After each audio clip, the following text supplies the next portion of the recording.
ئیسا هەموومان حەزەکەین کوڕەکانمان بێ بە دکتۆر. بۆچی؟ چونکە دکتۆر زەمانە، ژیانی زەمانە. جاخوا بێ ئیتر خۆ کێ ئەی باشە کێ ببێتە مهندس، کێ ببێ بە مامۆسا، ئەی کێ ببێ بە فیتەر، ئەی کێ ببێ بە کرێکار، ئەی کێ بە قاڵی ناو بازار بکە، ئەی کێ ببێ بە دوکاندار، ئەی کێ ببێ بە چی بە چی بە چی بە چی. ئەی خۆ هەرچی ئەم مێهنی دنیا هەیە هەمووی ئەبێ ئێمە یعنی یەکێ لە ئێمە بیکای، کوڕی ئێمە بیکا. کەوا بوو خۆشەویستەکانم هەر کەسێ لە چی بوارێکا توانای هەیە با لەو بوارە دەوری خۆی ببینێ و ڕۆڵی خۆی ببینێ و ئیشی خۆی بکە. ئیتر حەساب بۆ نەکا ئیلا مەکتەب تەواو بکە یا ئیلا لە بواری شەرعیە. ئیسا مەسەلەن هەندێک مامۆسای ئاینیش هەیە هەر با ئێمە ڕەخنەی لە خۆمانیش بگرین کە ئەڵێ هەمووتان بێن خەریکی قورئان خوێندن من، هەمووتان ببن بە عالمی شەرعی. ناکرێ هەمووتان ببن بە عالمی شەرعی. خوای تەعالایش لە قورئانەوای نەفەرمووە. خوای تەعالا فەرمێ با کۆمەڵێکتان کە توانای علومی شەرعی هەیە و توانای لەبەرکردنی هەیە و توانای ئەمانە پێ بگەن و تا بەیانی لەم شارە چەند مامۆسایەکی ئاینیان چەند عالمێک پێیا ببێ.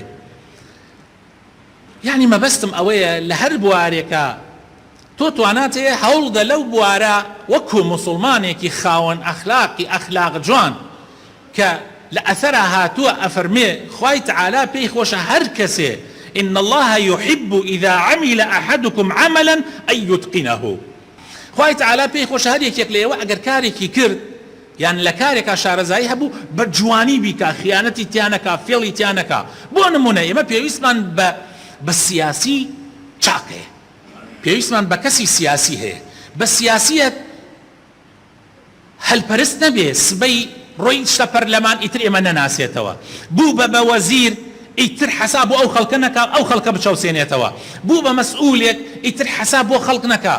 ئێمە پێویستمان بە سیاسیەکەیە زۆر خاوەن ئەخلاق بێ، زۆر خاوەن ڕەوشت بێ، نەگۆڕێ، ملەتی خۆی خۆش بێ، لەگەڵ ملەتەکەی خۆیان بێ. ئێمە پێویستمان بە سیاسیەکی لەو شێوە هەیە. پێویستمان پێێتی. ئێمە پێویستمان بە دکتۆرێکەیە قۆڵبر نەبێ، لەسەر خوێنی خەڵک نەژێ، لەگەڵ کۆمپانیا ئەجنەبیەکانە کەوا دەوا فرۆشن عقد نەکا لە ژێرۆ بینێرن بۆ ئەوروپا و بۆ گەشت و بۆ سەیران و لەم لا دەوای خراپ و دەوای ئێکسپایر بکاتە قوڕگە ئەو خەڵکە تووشی سەرەتان و تووشی شێرپێنجە و تووشی ئەنواع عەشکاڵ نەخۆشی بکە. پێویستمان بە مهندسی باش هەیە بۆ ئەوەی ڕێگاوبانەکانمان ڕێگاوبانێک بێ بەشی چەند ساڵێک بکە. ئێمە پێویستمان بە هەموو میهنەکانەیە کەسی بە ئەخلاق بێت، تەنانەت تاجری بە ئەخلاق. خۆشەویستەکانی من پێویستمان بە تاجرێکی بە ئەخلاقەیە، تاجرێک کە مراعاتی خەڵک بکە، تاجرێک وەکو حاجی حەسەنی فیشەکی کفری بێ. کابرا چوو بۆ لای وتو بووی ئەم سۆندەیە متری بە چەنە؟ وتو بووی ئەوەیان متری بە 75، ئەمیشان متری بە 100، یعنی 100 فلس. ئەیوتی بوو ئەم دوانەیە کێنی وتی بەرە وەڵایەکێکن. ئەیوتی بۆچی ئەمەیان 75 ئەمەیان 100؟ وتو بووی لەبەر ئەوەی ئەمەیان بکات من ئەمەیان بە کەمتر سندمە بیدەمە 75 قانجازمە، بەس ئەمەیان ئێستا گران بووە، بازار گران بووە، ئەم تازەیە کە هێناومە ئەبێ ئیلا بیدەمە 100 ئەگینا قانجا. ئەی وتوی قەینا ئەمیش بدە بکەرە 100 بۆ ئەوەی وتوی نابێ من بارزان سندومە ئیدەم بە ئەوە تا تەواوە بێ دوایی اینجا خەڵک ئەمە بکە. ئەمە ئەخلاقە، ئەمە ڕەوشتە لە پیاوێکی ئەتوانم بڵێم نەخوێنەوار، بەڵام ئەخلاقی ئیسلامەتی تایە، ئەخلاقی تجارەتی تایە. ئەو تاجرانە نین کە ئەبن بە فاجر، کە پێغەمبەر صلی الله علیه وسلم ئەفەرمێت توجار هەیە فوجارە.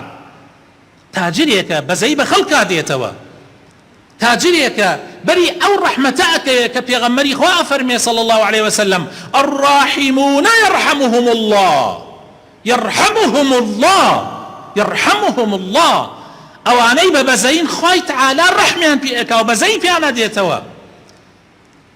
رسول الله ئەفەرمێ صلی الله عليه وسلم تاجرێک لە زمانی قدیم ئەکەوێتە سەرە مەرگ، مەلائیکەی مەرگ دێنە بانسەری ئەڵێن هیچ چاکەیەکت کردووە؟ ئەڵێن نایەتە خەیاڵم چاکم کرد بێ. ئەڵێن بیرکەرەوە بیرکەرەوە. ئەڵێ وەڵڵاهی ئەوەی بیرکەرەوە تەنها چاکەم ئەوەیە من تجارەت مەکرد. لە کاتی تجارەتە بە شاگردەکان ئەموت هەر کەسی هەیەی چاوتان لێی بێ، یعنی یەکسەر ئەوەنە وەکو چۆن بڵێ گرانبا مەبن لەگەڵیان، یەکسەر داوای قەرزەکەی لێ مەکەنەوە، هەیشێتی بەس هەن مراعاتی بکەن. ئەوەشی نیەتی چاوپۆشیمان لێ کرد، چاوپۆشیم لێ کرد، عەفومە کرد. ئەفەرمێ خوای تەعالا فەرمووی ئێمە لە تۆ بەرترین، تۆ ئاوا عەبدەکانی منت عەفو ئەکرد، ئێستا من تۆ عەفو نەکەم. ئەوە بڕۆ بەری عافواتی من کەوتی. ئێمە پێویستمان بە تاجرێلێکە قیامەت بۆ خۆیان بسێنن. ئێمە پێویستمان بە مامۆسایانی ئاینی وا هەیە، یعنی ئێمە پێویستمان بە مەلایەکی وایە، بە مامۆسایەکی ئاینی وایە کە ڕەبانی بێ، لەخوا ترس بێ، میان ڕەو بێ، توندڕەو نەبێ، شلڕەویش نەبێ. پێغەمبەری خۆشەویستمان صلی الله عليه وسلم لە حەدیثێکا کە زۆر جار عەرزم کردن من لەم شوێنەوە، وتم پێغەمبەری خوا صلی الله عليه وسلم ئەفەرمێ خوای تەعالا لە ڕۆژی قیامەتا شەرم لە کەسانێکەکە، ڕێز لە کەسانێکە گرێ کە ڕێز لەم کەسانە ئەگرن. یەکەمیان پیاوێکی ڕیش سپی، هەر کەسێ ڕێژ لە پیاوێکی ڕیش سپی بگرێ خوا ڕێزی لێ ئەگرێ. دووهەمیان ڕێزگرتن لە دەسڵاتدار و کاربەدەستێکی دادپەروەر، هەر کاربەدەستێک، هەر مەسئولێک، هەر سیاسیەک دادپەروەر و پیاوێکی چاک بوو حەقە ڕێزی بگری و بیخەیتە سەرسەر. وسێمیشیان زانایەک، پێغەمبەر ئەفەرمێ صلی الله عليه وسلم قورئان خوێنێک، زانایەک، مامۆسایەکی قورئان، مامۆسایەکی شەریعەت کەوا زیادە ڕەو نەبێ، غەیر غال فيه ولا جاف عنه، کەوا زیادە ڕەوی نەکا بە شێوەیەک کە خەڵق قوڕ کاتە سەر خەڵکە، خەڵق بکاتە دوژمنی یەکتری، خەڵق بنێرێ بۆ جەهەنم، بەردەوام سلهینێکی وەرگردەوە و سجلێکی کردەوە ئەوە لە جەهەنەمە، ئەوە لە جەهەنەمە، ئەوە لە جەهەنەمە، لە جاتی خوا بڕیارەدا، لە جاتی خوا بڕیارەدا. وەلەم لایشەوە کۆمەڵە خەڵکانێکەیە، کۆمەڵە مامۆسایانێکەیە بەڕاستی بوونەتە کلیکی دەسڵاتدار، دینی خۆیان ئەفرۆشن بە دینار. نە ئەمە و نە ئەمەش. ئەو عالیمە ڕەبانیە بێ کە بۆ خوا دیندارێتیەکە، بۆ خوا علمەکەی بۆ خوایە، دین نافرۆشێ لەبەر پێناوی هیچ شتێکە و توونڕەویش نییە. ئەمە ئێمە زۆر بە پێویستمان بەوە هەیە، وەکو پێغەمبەر بێ صلی الله عليه وسلم. آخر ئەم عالم نوێنەر پێغەمبەرە صلی الله عليه وسلم، علەما وەرەثەی ئەنبیایە پێغەمبەری خوا فەرمێ. آخر ناکری عالم شتە وردەکانیش قوول کاتۆ لەم خەڵکە، شتە خلافیە بچووکەکانیش وا گەورە کاتۆ لە خەڵق سەری لێ تێک بچێ. هەر نابینن لە حەد بچووکترین مەسەئلە قوڕەکەن بەو سەر و عالەمەکەنە دوو بەشۆ. هەموو زۆر خەتەرە. وەک پێغەمبەر بە صلی الله عليه وسلم دوو سەحابە ئەچن بۆ سەفەرێک، لە ڕێگا نوێژی عەسر دێتە سەرا، کاتی ئەوە تێت نوێژ بکەن ئاو نییە، تەیەموم ئەکەن، بە تەیەموم نوێژەکەن، بە خۆڵ تەیەموم ئەکەن و نوێژەکەن، دوای ئەوە تۆزێکی تر ڕێیەکەن ئاوە بیننەوە. یەکێکیان ئەڵێ وەڵڵاهی من بۆیە تەیەمومم کرد ئاو نەبوو، ئێستش نوێژی عەسر هەر مایەتی، ئێشتان خۆر مایەتی، من نوێژەکە دەستنوێژەکەم دووبارەیەکەمەوە، دەستنوێژی گرت بە ئاوەکە و نوێژەکەی دووبارە کردەوە. ئەوی تریشیان وتی من کاتێک نوێژی عەسر هاتە باناو کردم ئاو نەبوو، من تەیەمومم کردەوە و تەیەموم جێگەی ئاوەگرێتەوە، من دووبارەی ناکەمەوە.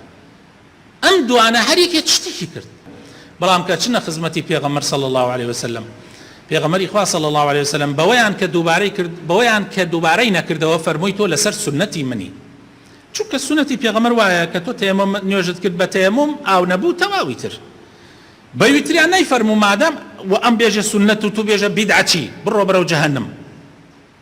نەوەڵا پێغەمبەر فەرمووی تو دوو ئەجرت هەیە، دوو جار نوێژەکە دووبارە کردەوە، لە ترسی خوایە دووبارەی کردەوە. کابرا ڕاستە نەی پێکا، بەس ئەو نەیزانی، هەر ئەوەی لێزانی و لە ترسی خوا شاوتی نەوەک یەکەم نوێژەکەم قبول نەبوو بێ. ئەم کەسە دوو جار ئەجریەیە مادام بە نەزانینەوە کردوێتی. پێغەمبەر ئاوا صلی الله عليه وسلم ئێمە فێرەکە، بەڵام هەنێ کەس هەیە ڕەبانی نییە بەڕاستی.